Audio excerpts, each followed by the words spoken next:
আপনার চেহারা নূরের মতো উজ্জ্বল হয়ে যাবে শুধুমাত্র যদি একটি আমল আপনি করতে পারেন। অজু করার সময় পানি যখন আপনার চেহারায় দিবেন, আপনার চেহারায় পানি দেওয়ার সময় শুধুমাত্র একটি দোয়া আপনি পড়বেন, আপনার চেহারা থেকে মেস্তা, ব্রণ এবং চেহারার বিভিন্ন রকম কালো দূর হয়ে যাবে এবং চেহারার সৌন্দর্য এবং লাবণ্য ফুটে উঠবে এবং চেহারায় যেন নূর চলে আসবে ইনশাআল্লাহ। অনেকে দেখা যায় সুন্দর কিন্তু দেখতে ভালো লাগে না, কিন্তু অনেকে কালো কিন্তু তারা দেখতেও ভালো লাগে।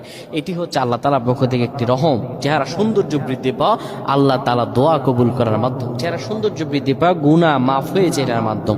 প্রিয় ভাইরা আমার, এটা অত্যন্ত গুরুত্বপূর্ণ আমল, সকলেই করবেন। যখন আপনি অজু করবেন, অজু করার সময় পানিটা যখন চেহারায় দিবেন, ওই পানির মধ্যে 3 বার পরে ফু দিবেন। আল্লাহু নূরুস সামাওয়াতি ওয়াল আরদ আল্লাহুম্মা ইগফিরলি, আল্লাহু নূরুস সামাওয়াতি ওয়াল আরদ আল্লাহুম্মা ইগফিরলি। এই দোয়াটি 3 বার পরে সেই পানির মধ্যে ফু দিয়ে পানিটা চেহারার মধ্যে লাগাবেন। আমার আল্লাহ আপনার চেহারার